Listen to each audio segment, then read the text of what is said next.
Good day and welcome to the Sport Rep Show. I am your host, Jesse Jackson Kauraitha, bringing you the latest news and interviews. Today we have journalist Hesron Kapanga, as well as news about tonight's rugby match. It will be a famous game here for the Namibian team that's competing, that is in France at the Africa Cup against Zimbabwe. We have an interview with Andrew Pullman, who will give us more in terms of what or who he thinks will win this one. And now for your latest on the hit list.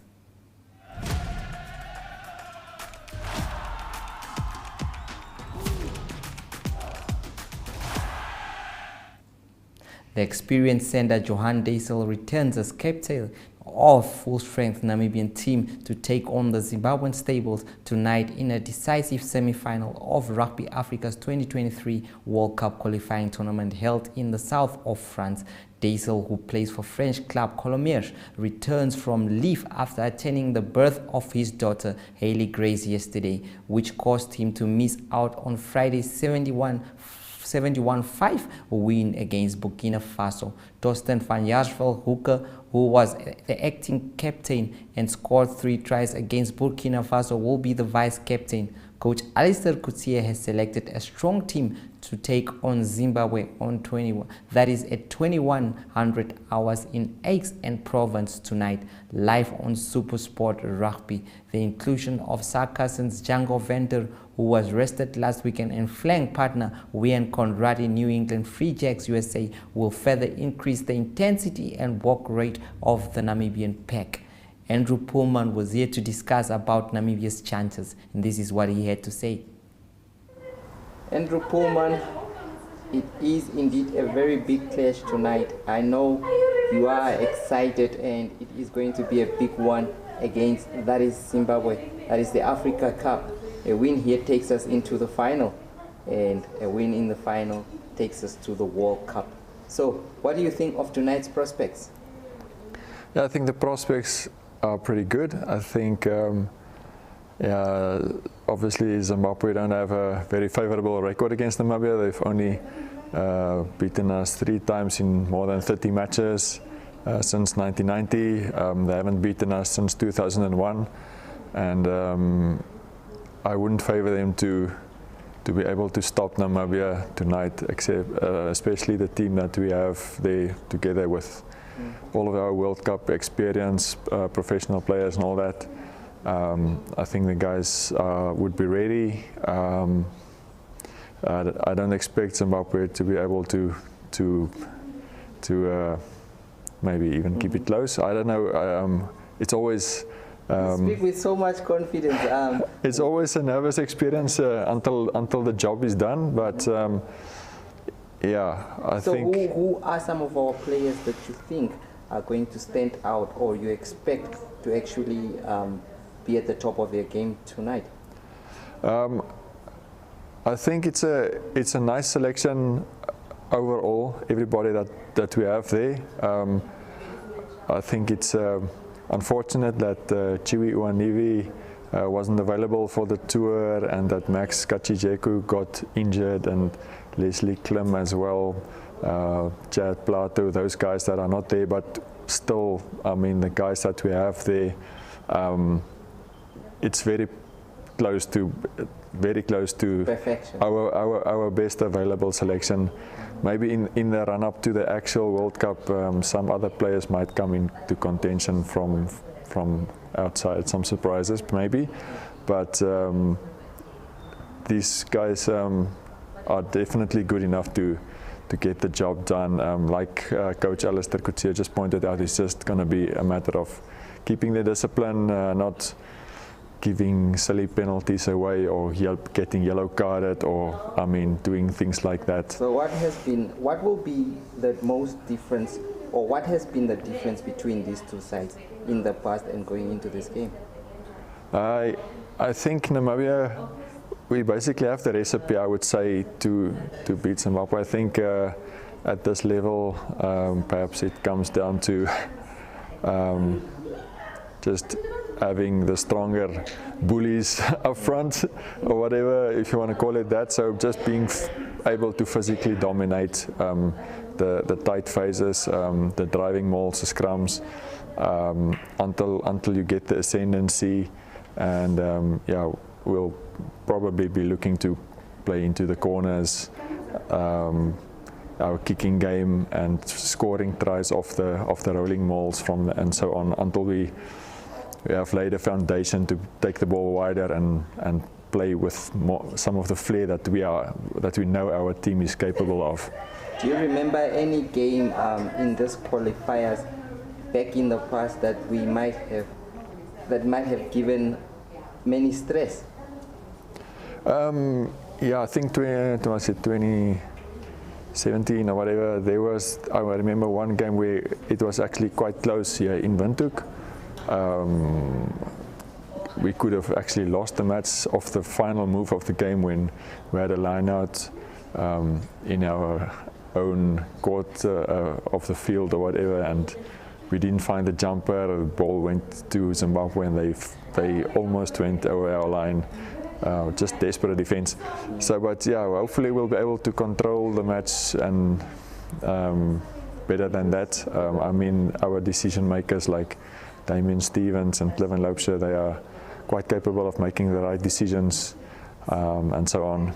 Yeah, so obviously Zimbabwe, I think they are quite likely stronger than they've been in a while, perhaps, with some of the imports that they also got from, I'm saying imports, but guys that have some overseas experience, and that also they've been together for the last 4 months playing in the Currie Cup First Division, traveling around South Africa. I mean, finding their game and their combinations and their their tactical plays and so on. So it's going to be tight. They won't be pushovers, but I expect us to be able to manage them. I think our kicking game, what I've seen from them in the quarterfinals, obviously at the back they have some very dangerous runners if we give them space, and if we don't place our kicks properly and put pressure on them, and if we give them space, then they've got guys with quick feet that can beat you and beat the defense line. And so as long as we can avoid those situations, I think we'll be good. Thank you so much, Paul. Cool.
FIFA Normalisation Committee Chairperson BC Europe has finally shed light on some of the decisions that were taken following the last stakeholders consultative meeting, saying the committee is responsible for finding sponsorships to start league football.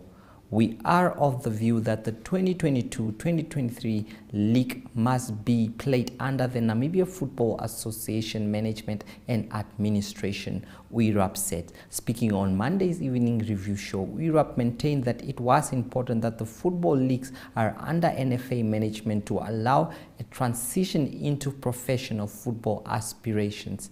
Hard Firm kicks off month-long virtual kilometer run. The Hard Firm, a non-profit organization founded by the University of Namibia Law School, kicked off a virtual fun run to raise funds for homeless children. The 3-kilometer virtual walk, run or jog will run from the 1st of July to the end. That's to the 1st of August, according to the firm's marketing manager, Minerva Colazo. The virtual run can be done once leisure in the accorded time frame. It needs to be recorded, and such record needs to be forwarded to the heart firm for record purposes and social media presence. Virtual tickets are $15 per person, and recording can be done on any app that allows for it, Colasso said. All proceeds will go towards aiding the homelessness Namibian cause to help supply homeless children in Windhoek with food and blankets. The heart firm, which consists of 24 members, final year students and supervisors, serves to alleviate the suffering of the homeless children in Windhoek, as well as to educate the community on homelessness. Sharpshooter is on after the break. Stay tuned.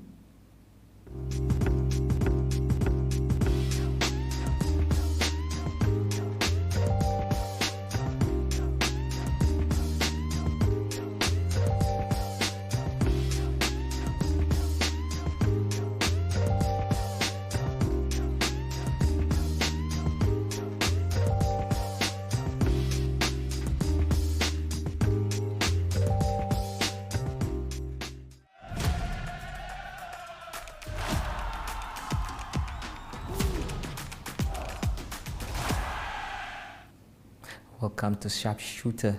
Well, this weekend, or just yesterday, we reported that the current Fifa Normalisation Committee stated that Namibia football should be played under the NFA and not as a professional league. BC Wirab, who is the Normalisation Committee chairperson, stated that the country is probably not ready to hold a professional league right now, and that's why he deemed, or they as a Normalisation Committee find it important and deemed it fit to host the league football under the NFA.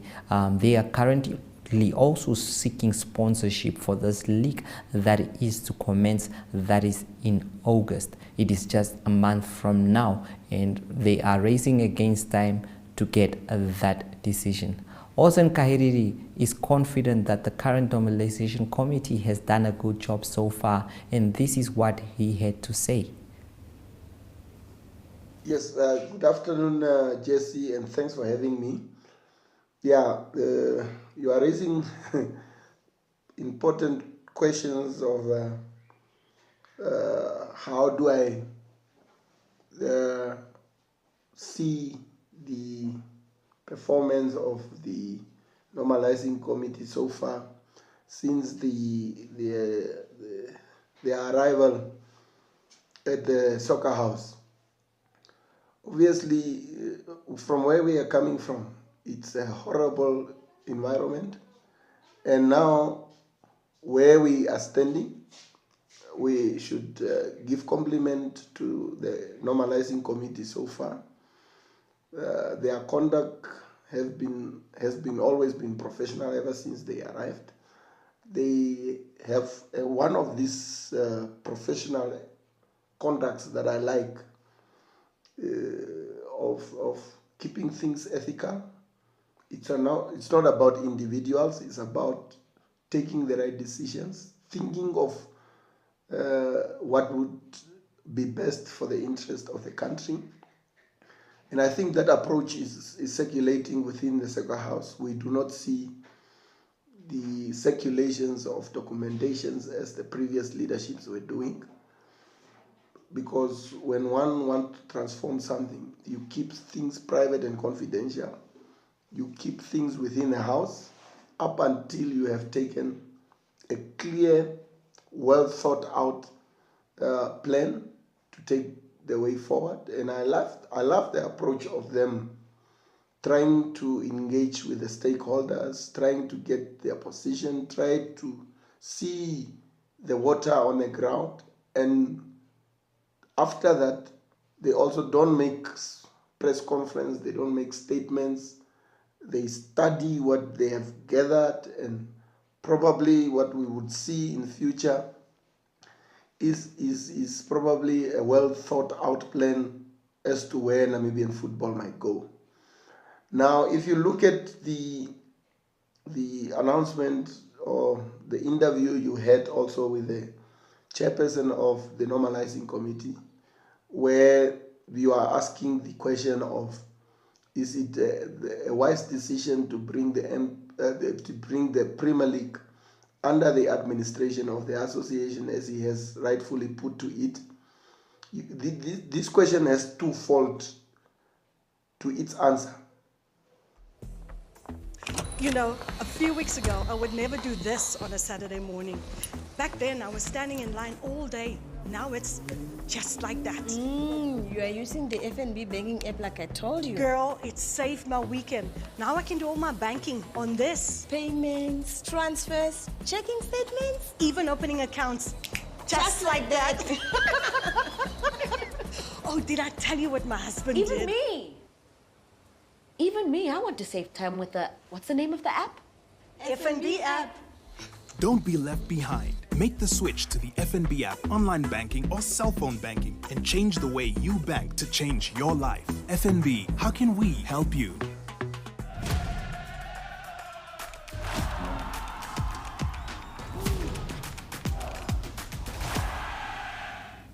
Sorry, we just lost our connection with Olsen Kahiriri there.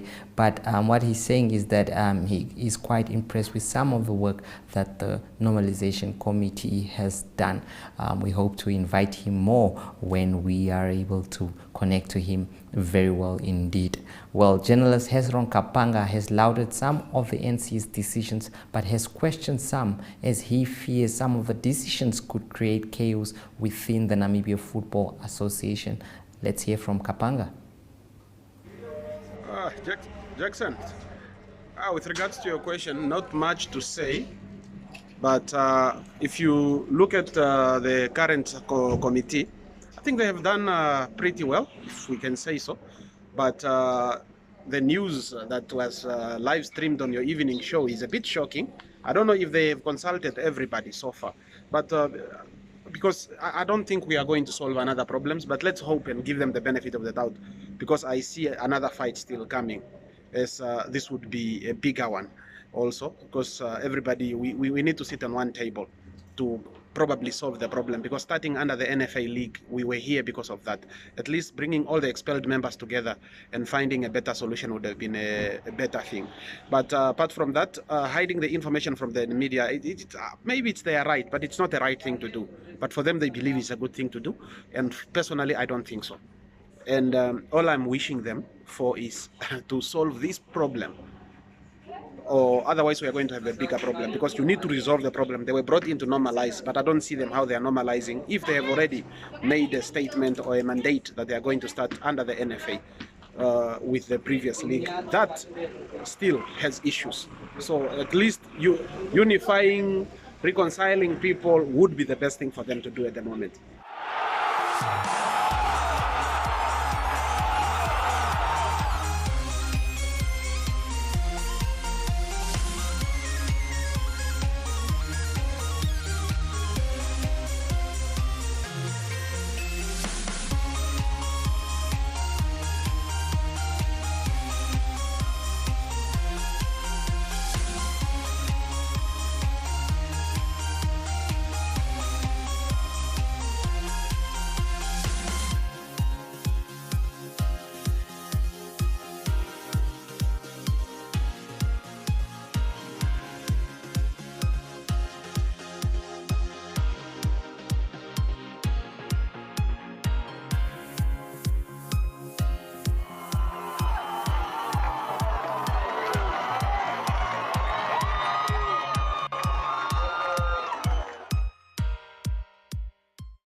Those were the voices of that Olsen Kahiriri and Nampa journalist Hesron Kapanga. That's their views about the current Normalisation Committee and football in general. After the break, we cross over to our international correspondent Ari Oghar with the latest on international sport. Stay tuned.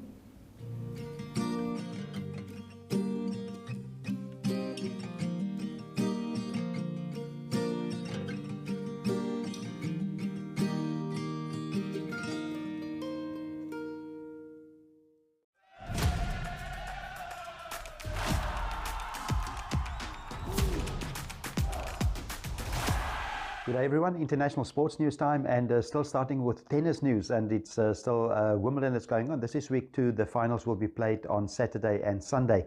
So news from the men's division, that is Novak Djokovic, number 1 seed. He's safely through to the semi-final. It wasn't so safe actually.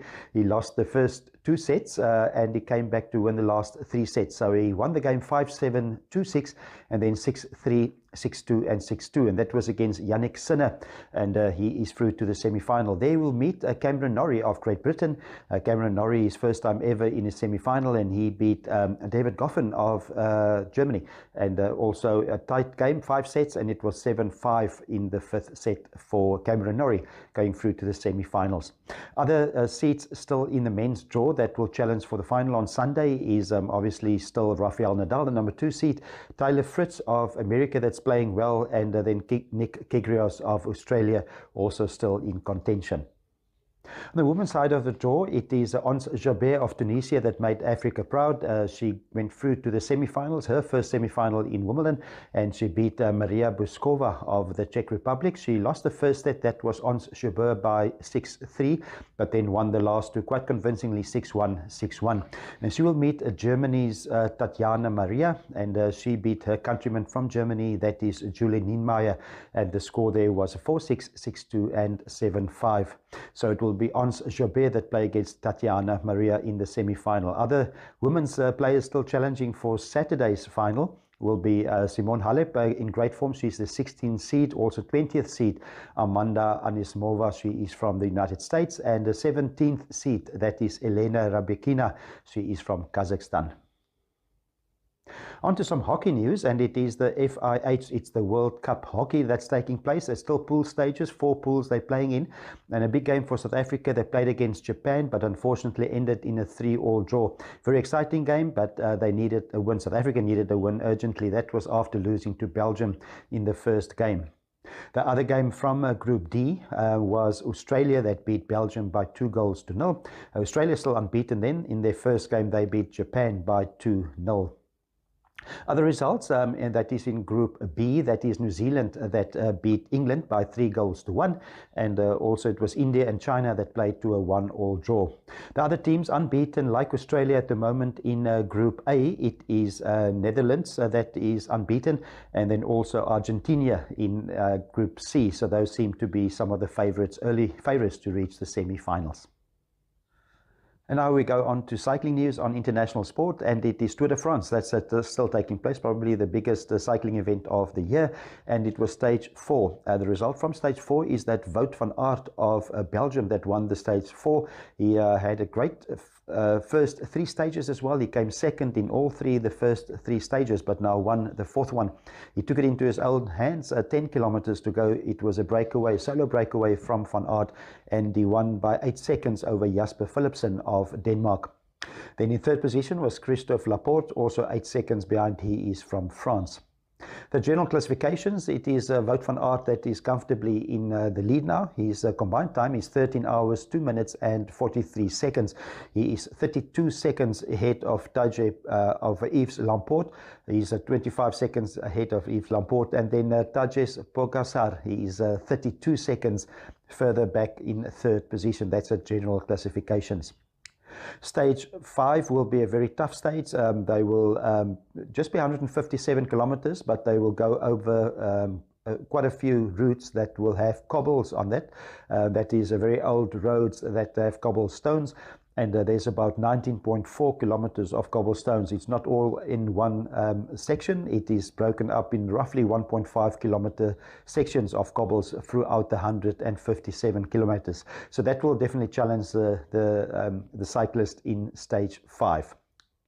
Let's close off today's international sports news with some cricket news. A great result for England. They won the fifth and final test against India. That was a series that was taken over that came over from September last year. Because of COVID-19, the 5th test wasn't played, so the series is now drawn to all after England won the 5th test by 7 wickets. Quite an impressive run chase for England. They were asked to chase down 378 runs in their 4th innings. They did it for just 3 wickets down. So the big runs were scored by Joe Root, 142 not out, and also Johnny Bairstow, 114 not out. So that's the international sports news for now. Hope you have a great sporting day, and we talk again tomorrow. Goodbye.